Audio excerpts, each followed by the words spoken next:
I'm Tyler Suiters in the Energy News Center, and the White House 2011 budget proposal is now out for the upcoming fiscal year. And we're taking a deeper dive into what that means for the Department of Energy.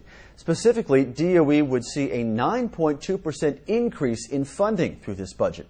The White House also calls for tripling the loan guarantee authority for the nuclear energy sector up to $54.5 billion. Plus, the budget calls for $4.7 billion in what it terms clean energy technology investments. Energy Secretary Steven Chu today held a budget briefing for reporters. Clean Sky's Lee Patrick Sullivan was there for that discussion. And Lee, let's start with something that's being cut from the budget, nonetheless a very popular topic right now. That is the issue of the Yucca Mountain repository. That's right, Tyler. Yucca, yucca, yucca. 7 out of the first 10 questions at this budget briefing were about Yucca Mountain. The 2011 Department of Energy budget officially withdraws the application from the Department of Energy for Yucca Mountain and sets up a blue ribbon panel to look into the issue of where the department goes from here. So we go to a blue ribbon commission right now, but isn't that how we started this? Wasn't it a blue ribbon panel that chose Yucca Mountain as a repository to begin with?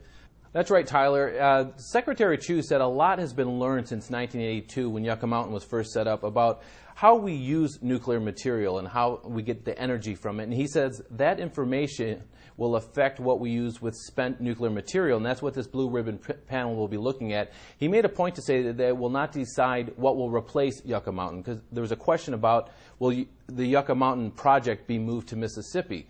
And he said that that will not happen. That's not what this blue ribbon panel, they're looking at as a way to move forward about how we use nuclear material. Mm-hmm. And this is very important because the 1982 Nuclear Waste Act passed by Congress says that the Department of Energy has a legal obligation to move forward. And Secretary Chu, actually not Secretary Chu, the Department of Energy's counsel stood up in the press briefing and said this officially means that we are moving forward because it is a legal matter. They have to do something with this nuclear waste. Well, today is about the budget, though, so let's get back on track a little bit in terms of what is and is not in this budget proposal. One of the cuts is clean coal technology, but it's not in a clean cut necessarily. Secretary Chu elaborated on this to some degree, right? Yeah, he said the Department of Energy is still in the clean coal business. They are looking at ways to use clean coal technology. But he says there was so much money left over from the stimulus in this past budget that there was enough money to carry on to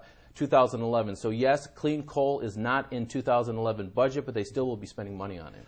One of the catchphrases we heard from the President earlier today, the major turn, or I guess continuation is a better term for this, for clean energy technology investments. Who are the big green winners, the renewable winners here? Well, the big renewable winners, $113 million increase for renewable and energy efficiency.